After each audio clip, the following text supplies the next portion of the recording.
Thank you. Still in one piece. That's not a bother.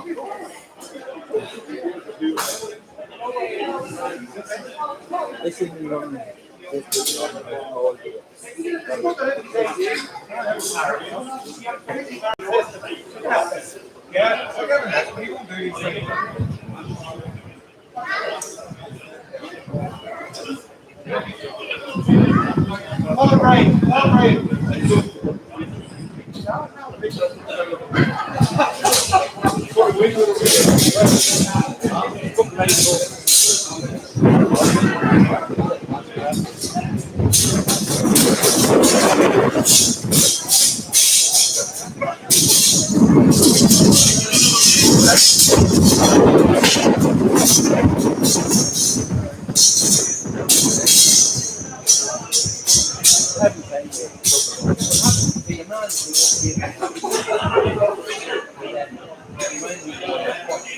You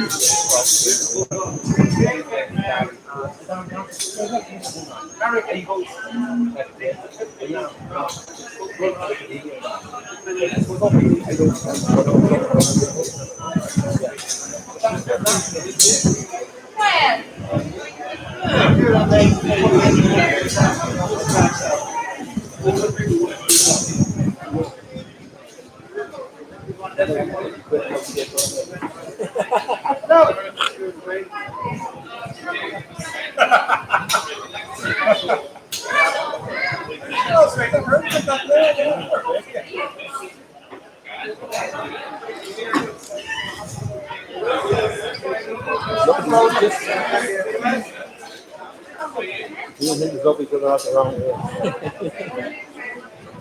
No, we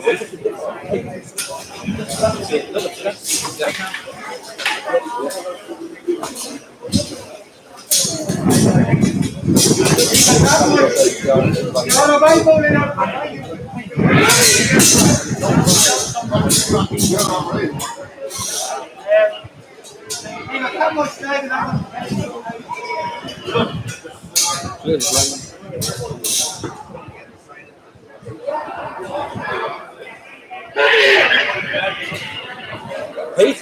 Where's Brian? Where's Sherry? He's here. Hello, Joe. Hello, Joe. He's waiting on the Joe. He's about somewhere. I was thinking. All right, could be better. Is nothing happening on the field there? No, hopefully not. I want to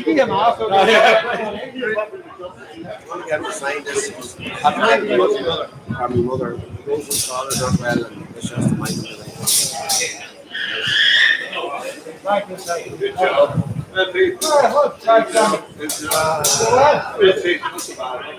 You don't know they're not.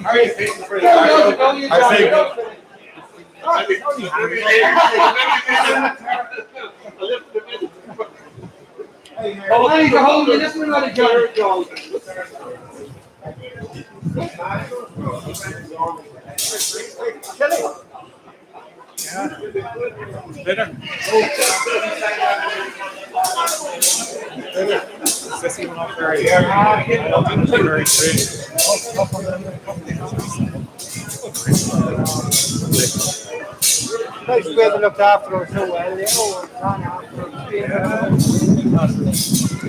We're not too mates. Oh, my Come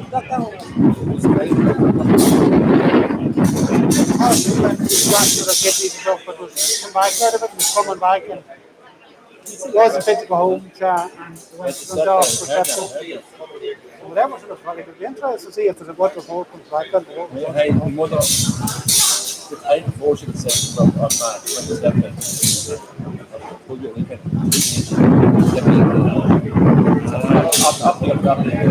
she was ready. She was ready to go next.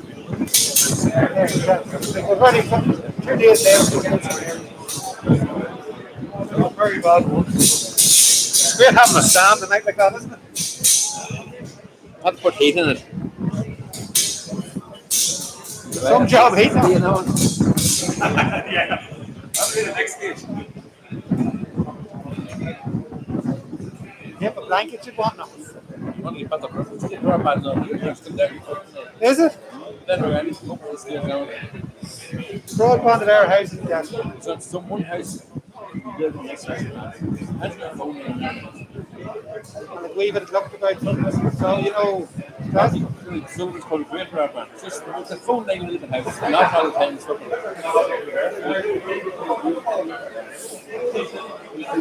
Nicky Clark, the wireless way, isn't it? did it, yeah. We have come, but it's no wireless. The piece of glass. And everyone's 10 devices or something. No phone line, just wireless one. It's a wee box. I know you want. How are you? You are? It's long time no see. I've seen you about. You didn't see me about? Ain't nobody anymore. No, that's the problem. They've been dehumanized. Where did Joe go? I think somebody's on the street and we have the house together. Thanks for that. Did you get that text? Yes, Joe, no Thank bother. you. We used to make the front cover if you have to look very closely. I'm down here somewhere. Oh, I never looked at you. The Ulster Club. I did. That's good. That's Ian McMahon, you know that? That's I Ian. don't know. No, it's Ian. I know it. He must have went to re-rater again. Would have been another chapter in. You know what's going to happen? Fucking drop on He the day. got the Hall of Fame. Who got it? Him and the I Canadian. saw that, hasn't Yeah. We've got the folks got the Youth Achievement Award last week. Whatever that is. It's good, better than not being recognised. Over the minors and For all. the minors, the girls. And all the juvenile teams done great. They got to at least their semi-finals. Very good. All of them. Things will turn. Things will turn. It always does. Scotstown was gone for 20 years in 93. Yeah.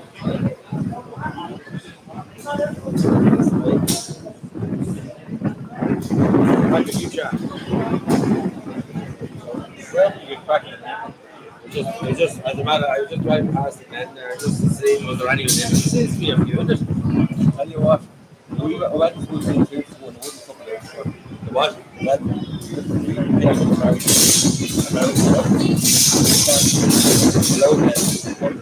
yes, try to have a good example because the good 20 people. Right, I'll be another. Yeah, okay, all right. You ready, Greg? Yes, yeah. You sure? I just wanted to get him saying. The pen there. Good man. And your chest. What is it name? Okay, ladies and gentlemen, if you could, come on into this side of the stand, please, and we'll get ready to start. What I ask, just in terms of we are in a pandemic, and would you please abide by the social gathering rules to make sure that you're keeping yourselves the social distance apart, please, and also make sure that you're wearing your face mask, if possible at all.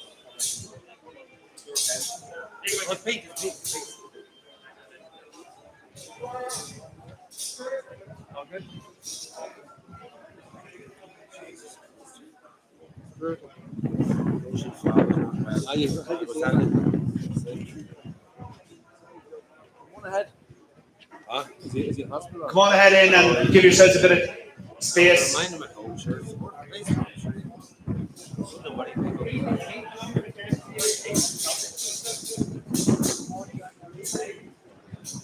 Just a reminder that you could wear your face mask to be appreciated. Come on, Bob. I'm not giving you here, but it's Christmas, Bob.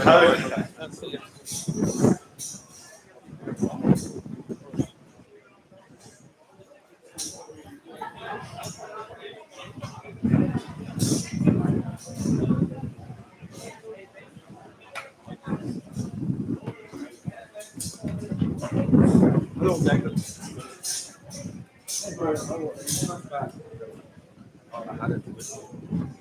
That's what we had back for 10 minutes for you.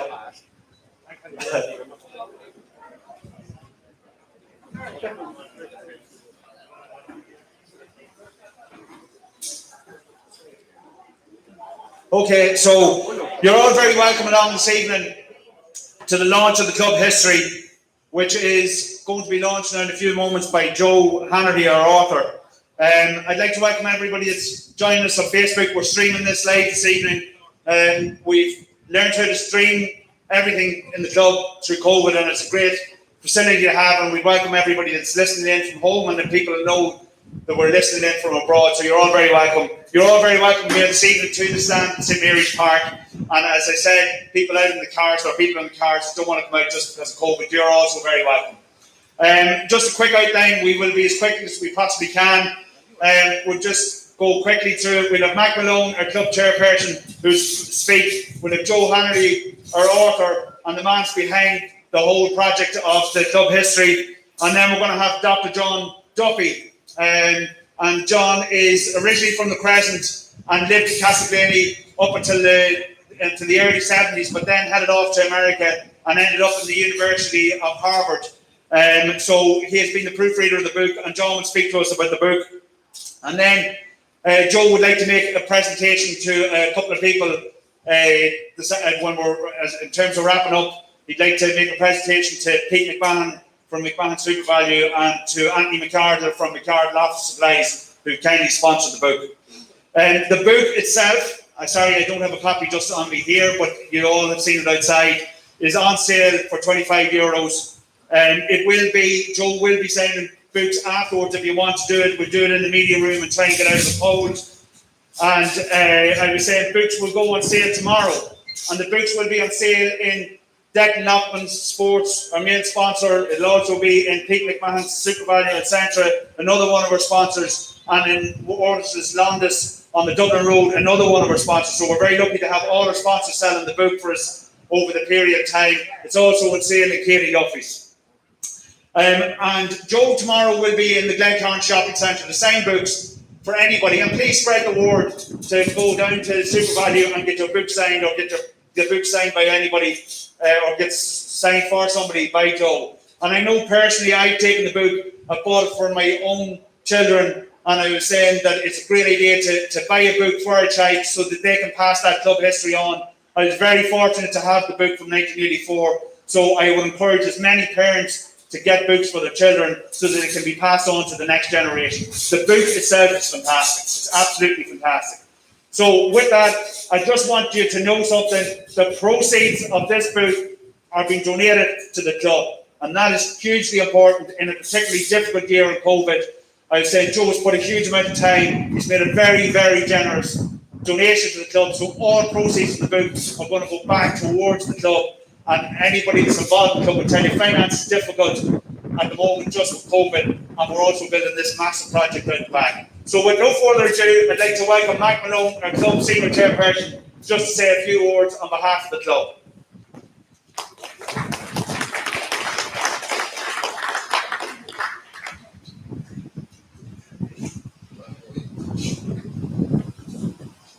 Hello, can you hear me there? It's going to be hard to follow that speech from Brian, but I should have expected that.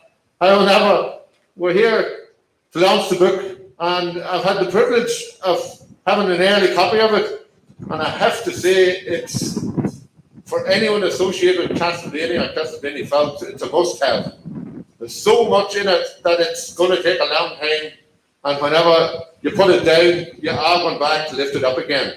I know Joe has put in a tremendous amount of work over 5 years plus into the book, and I'd like to thank him for that on behalf of the fellows. It's a brilliant read, and it's something, a history that's there, and it's going to be there for all time.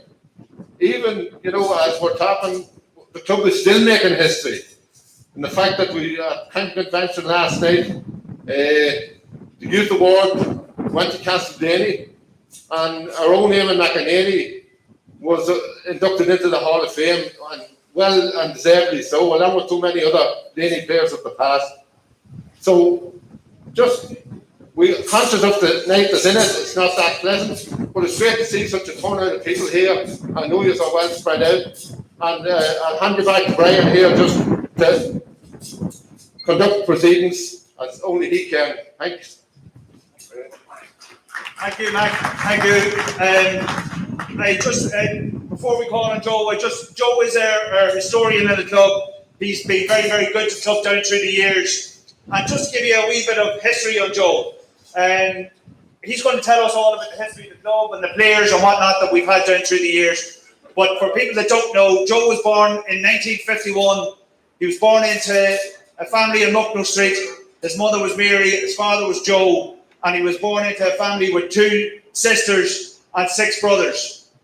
And for people that go up and down Mucknow Street and they don't know where the Hannerty household is, I would know it as Ma's house, probably at the bottom of Mucknow Street, the yellow door, the last house on Mucknow Street before you come into Lakeview. And the Hannertys had a pub which we would call the Phoenix Inn, or what had been previously known as Donaghy's, and they had that pub from 1890 up until 1979. So Joe had a love of the Fogs. He played juvenile football with the club, but then he fell in with his brothers who played with the club, Noel, Morris and Sean, or Johnny as I would know him. And the boys played football and won championships in the 60s, 70s and 80s. And through that time, Joe represented the club in terms of he became club secretary, he was the registrar, he was the PRO, and he was actively involved in the senior executive. In terms of history, Joe had a great love of history. He went on to become a very distinguished teacher in Our Lady Secondary School for many decades, and he taught both history and English. And that stood him well when in 1984 he wrote the first club history, and he used his skill of history and English to produce, as I said previously, a brilliant book around about the club and what had happened from the club, from the foundation of the club. I was saying in 1985 he was lucky enough to replace the great Liam McGrath. Liam was also a man with of great command of the English language, but Joe took over the position of correspondent, GAA correspondent for the Dundalk Democrat, for the Argus and for the Anglo-Celt, and that allowed him the opportunity to see not alone county players but the great Blaney players shape county football in Monaghan through a very, very successful period. And I was saying he had first hand of that, and he captured that very quickly. I was saying in terms of he's been involved in different things in drama. He's got a huge interest in drama down through the years. And I was saying it would be very often you would see Joe producing shows over the years. In terms of modern history, Joe and Joan, his wife, and 3 sons that currently play with the club. They're all playing senior football. But behind every great man, there's a great woman. And he was very fortunate to meet Joan and take her the whole way, 420 kilometres from Dunmanway, to bring her up to Castleblaney. And Joan wasn't just a great mammy or a great wife, but Joan's a great club person. I see over there, Joan, you took all the children and made sure that they were fogs from they were 4 years of age when they were coming into the junior school. You used to give us a ring and say, there's a child you need to get, Brian, there's a child you need to get. And that's what's brilliant to have somebody like that in the school. But most importantly, Joe Hannity was born, raised, and remains a proud Fogs fan. And I'd like to welcome him onto the stage just to go through his own book, The Club, Its Community, from 1988 to 1995.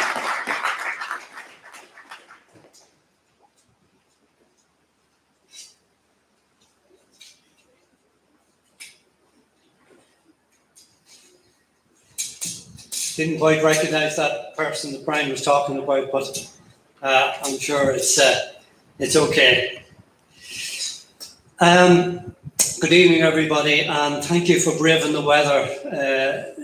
We couldn't have picked such a special night as we did tonight, weather-wise.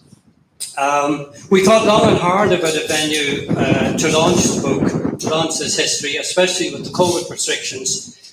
But actually, we couldn't think of a better place than here, the heart of the club, and in many ways, the heart of the community. I wrote, as Brian said, the first history of the Fogs back in 1984, the centenary year of the founding of the GAA. It was called The Mighty Fogs, a proud tradition. And that was 36 years ago. I had for some time been considering updating the club's history, but as I began to do the research, I came across so much new information and so many new history publications, all of which I've drawn on in this book, that I decided it wasn't an update that was needed, it was a complete rewrite. And during my research, I began to take a new look at the club within the context of the community from which it came. I became acutely aware that a GAA club is not an isolated organisation operating independently from its community. It is a central part of the community. It depends for its lifeblood on its community, and in many ways, it's the heartbeat of its community.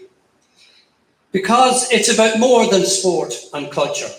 It's about the coming together of a community. It's not only about fun and excitement, it's about disappointment too. And disappointment is important. Disappointment reminds us more than anything else of the emotional investment that a community makes in its club. This experience of highs and lows speaks volumes of what a GAA club means to a community. Because a GAA club is in many ways about identity. Not just national identity, but community identity too. And that identity is reflected in the symbolism of the jersey. So when you play for the jersey, You're playing not merely for your club or yourself, you're playing for your community. And many people have proudly done so in the green and gold in that spirit. Hence the title of the book, A Club and Its Community. The issue of identity, I think, was well illustrated through a story I heard a number of years ago. A fellow Mucknow Street man, a former Monaghan County Board Secretary, Francie McAtavey, once talked about the slagging he got when he first went to live and teach in Ballybay. In moments of high excitement, especially when Blaney was playing Ballybay, some Ballybay supporters used to call him that old Blaney Fogs, expletive deleted. And of course, in those same moments, some Blaney supporters would call him that old Ballybay, expletive deleted. So I think that little story illustrates the point well. Communities take their football very seriously, but off the pitch, all is forgotten and forgiven until the next time. So in telling the story of the evolution of the Castleblaney Fogs over the past 132 years, this book also tells the story of the evolution of the town of Castleblaney, from its early beginnings with the setting up of the monastery at Mullindoy in the 7th century, to the coming of the first Lord Blaneys at the beginning of the 17th century, and the various developments that took place through the period of the 11 Lords Blaney that followed, over a time span of 250 years. For convenience, I briefly outlined the various developments that took place during that period, during the period of each of the 12 Lord Blaneys, up to 1853 when the Hopes bought over the Blaney Castle and estate. I then took up the story of Castleblaney during the 50 years or so that the Hopes were in Castleblaney, and it was during their period that the first GAA club in Blaney was founded in 1888. The Castleblaney Gladstonians, named after a former British Prime Minister, William Gladstone, a strong advocate of Irish Home Rule, which was the main focus of most nationalists in Ireland during the 1880s and the 1890s. By 1891, the club had morphed from the Castleblaney Gladstonians into the Castleblaney Fogs. And the book looks at the trials and tribulations that followed within the club nationally and the demise of the GAA club in Castleblaney during the mid-1890s, and then the triumphant re-establishment of the Castleblaney Fogs in 1905 and the unbroken lineage that has followed over the next 115 years. That 115 years has had its own shares of highs and lows, but it started on a high with the first senior championship title coming 2 years later, 36 and 36 others that followed, as well as 3 Ulster Club titles. As the Fog story unfolds in the book, so too does the story of Castleblaney through the decades that followed, not only looking at the club's many victories at all levels and the lean years that are part of its history too, but running side by side and interwoven with the fate of the club. This publication looks at the social, economic, cultural and political events that impacted on Castleblaney and how these events determined the response of this club and this community. Through all these changing times, the Castleblaney Fogs was a constant, always there, providing an outlet for fun and excitement, as well as personal and social development for many community members. The book looks at how the club adapted to changing times and the changing needs of the community, like the provision of modern facilities, such as the first pitch at Contra, later here at St Mary's Park, and all the developments required thereafter, including this wonderful stand, and the immense contribution that the club and its members have made to the cultural and artistic life of the community, as well as reaching out to the wider community through, for example, its health and well-being programs such as Operation Transformation, which this year celebrates 10 years in existence.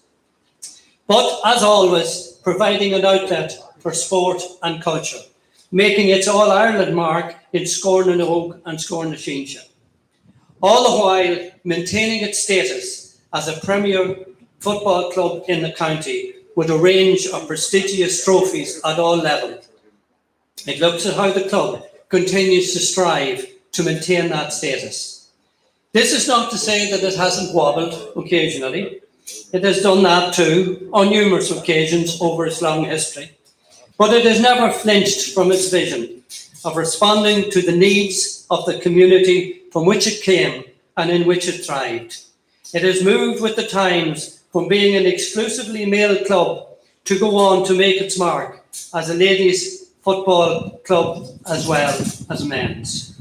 So this club history is a colourful and event-filled story of which this community can always be proud.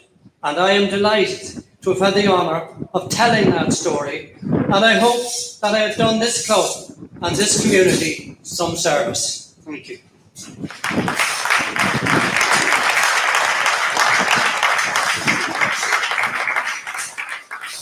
But it would not have been possible to do this without the help and support of many, many people. They are too numerous to mention here, but I have included them in the book. If I have omitted anyone, then I apologise.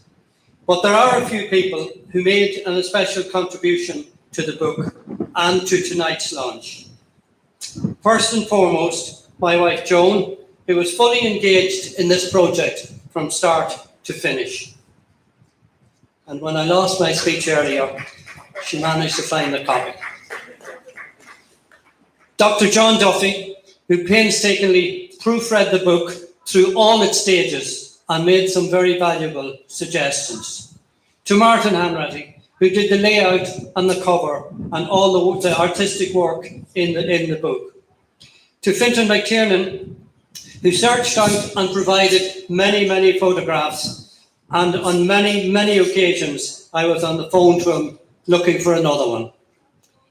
To former club secretary Melissa Conlon, who was a very positive support over the years and provided valuable information for me throughout all the years of the research. Because of the impact of the COVID-19 on local business communities, I did not approach any business for sponsorship. I was aware of the difficulties that businesses were going through in this town, as in many others. But two businesses did come forward and offer that support. Pete McMahon of McMahon SuperValue and Anthony McCardle of McCardle's Office Supplies. And the club and I are grateful for that support. I'd like to thank Brian Sherry for acting as Master of Ceremonies here tonight. As always, an excellent job, and what we've always come to expect from Brian over the years. I'd also like to thank the Fogs Club for their help in organising tonight's launch. It was a difficult task to do, so I appreciate that. To all the volunteers who helped out tonight, particularly to my own family, who are here all day, working in the wind and the rain to ensure that everything will go smoothly. I'd like to thank Cha Lynch for the video work. Cha has been here also all day, setting up and preparing all the work that's been done. I'd like to thank those retail outlets who are selling the book, and Brian has outlined where it will be. And just to let you know, if anyone wishes to purchase the book, I will be down in the Glencairn Centre tomorrow from 10 o'clock to 1. If anyone wishes to, who has bought a book in one of the retail outlets and wishes to have it signed, I'd be more than happy to do it. But finally, I would like to thank all the Fogs teams who over that 115 years or 132, who gave us so much pleasure and continue to do so. And it is they who are the reason that we're here tonight. Thank you very much.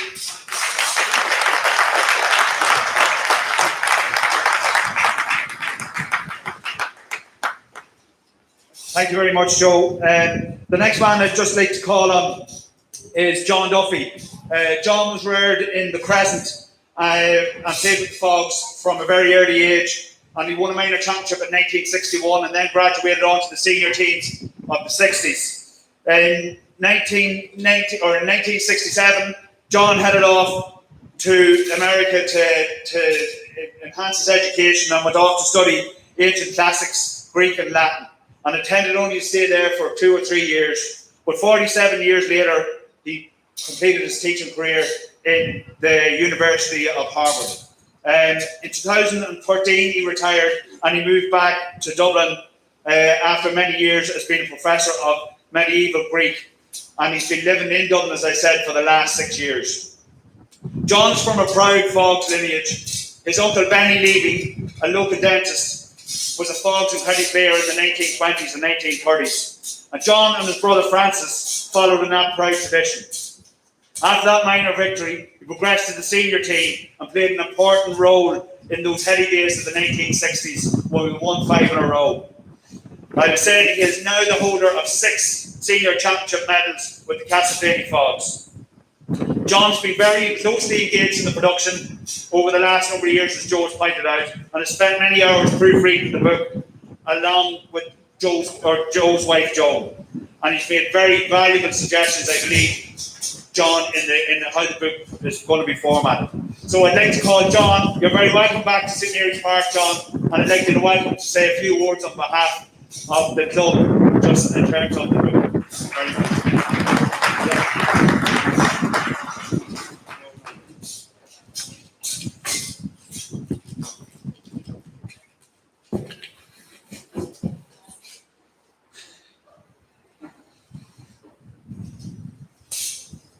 Thank you, Brian, for your very kind remarks. And hello to everyone, both here and those who are watching streaming live. It's a great pleasure for me to be here this evening to participate in a special occasion for Blaney, the Fogs, and the Hanrahtys. As many of you probably know, one of the favourite books of Seamus Heaney was the famous Roman epic poem, the Aeneid, which he had read and studied and actually fell in love with during his secondary school days in Derry. The poet Virgil opened this monumental work with an astonishingly simple line of 3 Latin words. Arma virumque cano, I sing of arms and the man. So I will borrow that line here and simply say, I sing of the book and the man. So let's start with the man. Joe Hanratty comes from a very well-established Blaney family who have contributed much to the local football teams and to the life of the town down through the decades. Living in the Crescent, I remember clearly Joe's father, Joe Sr., a sprightly man, walking dutifully from Muckner Street to the old county home to work every day. I also had the pleasure of playing for the Fogs in the late 60s and early 70s with Joe's 2 brothers, Noel and Morris. Later, Joe himself, while he started and starred with the under-16s and minors, went in a somewhat different direction and took active roles in the administration of the Fogs Club, in addition to becoming a noted GAA reporter, as we heard, for several newspapers and for local radio. He also served the county, GAA, in several important capacities. On the family side, Joe and his wife Joan have given 3 sons to club and county, and those boys have had stellar careers on the field at different grades in recent years and are still playing. Joe, as most of you know, has been one of the most active community members for all of his adult life, and in manifold ways. Beyond raising an admirable family, he has been a teacher and guidance counsellor at St Mary's School, a playwright, a founding member and director of the Castleblaney Drama Festival. And as if that were not enough, he was one of the leaders in the group that established that wonderful Aontas that has brought so much glory to the town. And let's not forget the Heritage Group, which produced the fantastic pictorial history of Castleblaney that should be a prized item in every home. Joe, no surprise here, was a founding member of that team as well. But now we come to Joe's supreme effort, the Mighty Fogs, a proud tradition, the first and only history of the club published in 1984. That edition fittingly opened by quoting the battle hymn composed by the illustrious Monaghan patriot, Charles Gavin Duffy, who later became the Premier of the state of Victoria in Australia. The title of the hymn was Fog and Ballach, which of course is the origin of the name Fogs. Today, almost 36 years later, we are here to launch the second version of Joe's pioneering work. It features a new title, a club in its community, the Castleblayney Fogs 1888 to 2020. And in its enlarged version, it goes much beyond the original. Notable new elements are the reporting on the Fogs ladies teams, as well as a wealth of new photographs visually documenting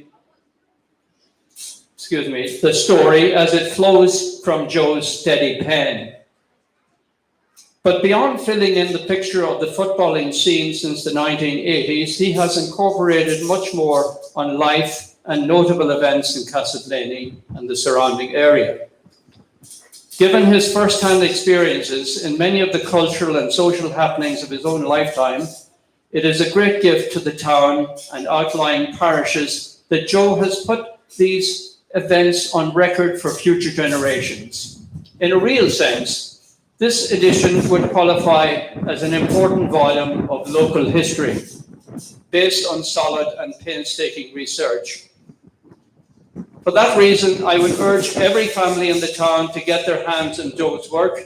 I would encourage them also to purchase the book as a gift to be sent to a relative or friend living anywhere in the world outside of Blaney, whether it be in Dublin or Dubai. It will be many years, and probably not in the lifetime of anyone listening this evening, before a similar history of Blaney and its sporting life will be produced. I will end with a few words of characterization. I would classify Joe Hannerty as a leading light of the community, one of those people who spend their lives within a locality and for no personal or monetary advancement make significant and long-lasting contributions for the good of their fellow townspeople. You, as individuals, will have your own candidates for local heroes. For my part, I have been privileged to know a handful. One was Master Tom Hardy, the man who spent his life teaching at the Boys National School, who cared for every student in his classroom, and who in the course of his career produced a record number of what were then known as scholarship boys. Another was the incomparable Liam McGrath, under whose expert eye my brother Francis and I started kicking a ball before we even left national school. I never had the pleasure of meeting Sister Celine McCardle, but I am sure you would put her as well in that category. Now that is the type of leading light medal I would pin on Joe Hannerty.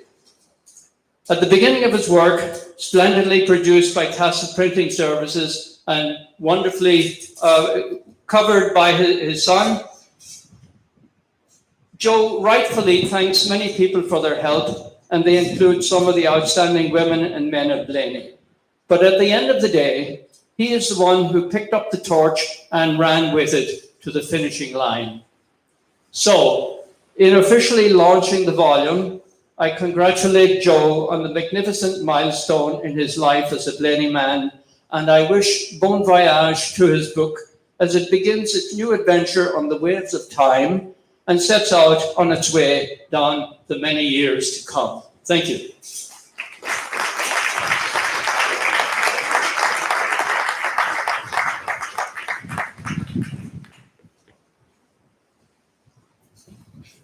Thank you, John. And as I said earlier, you're very welcome back to Castleblayney. And now that you're living in Dublin, you come down and watch the boys playing every second week. I was saying in the senior league when we get back, and you'll always be very welcome in St. Mary's Park. I'd just like to call on Joe now to come down, and he just wants to make two very short presentations to Pete McMahon, if you're there, Pete, and Anthony McCartan, if you're there. Anthony, could you come on down, please?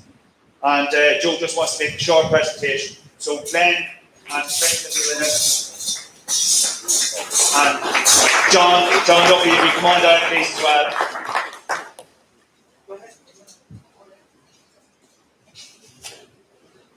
I think Pete looks really well with the mask. It's a big improvement.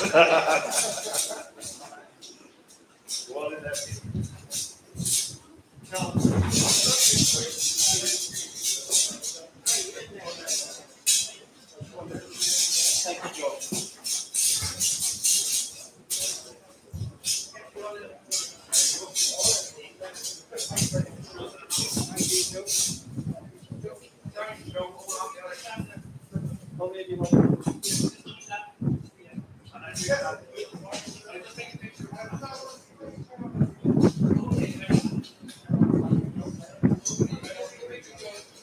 Sorry, could you Mike Malone as well?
Yeah, just to make this presentation to the club, to Mike, who accepted on behalf of the Castellini flags.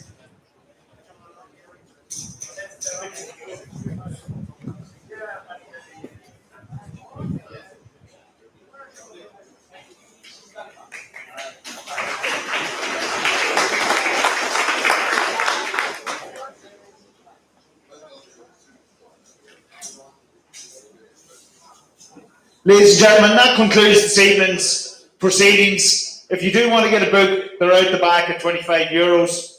And Joe would sign them. As I said at the very start, it's really, really well worth getting them for buying the books for the next generation and holding on to them. And Joe just wants, sorry. Okay, so Joe's not going to sign in the media room. He's just going to sign over here at this space over here. So thank you very much for attending. Oh, sorry, David is right. How are you? So as you know, we had a draw for retweeting the Facebook piece about the book, and the winners were Irene Kernan and Shane Ward. So Shane gets a football which he can come out and practice plenty out here in the field over the winter time, and Irene gets €100 and a signed copy of the book from Joe.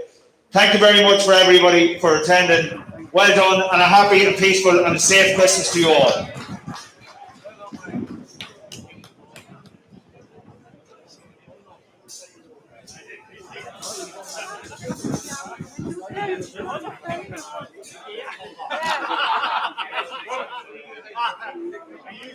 Are you saying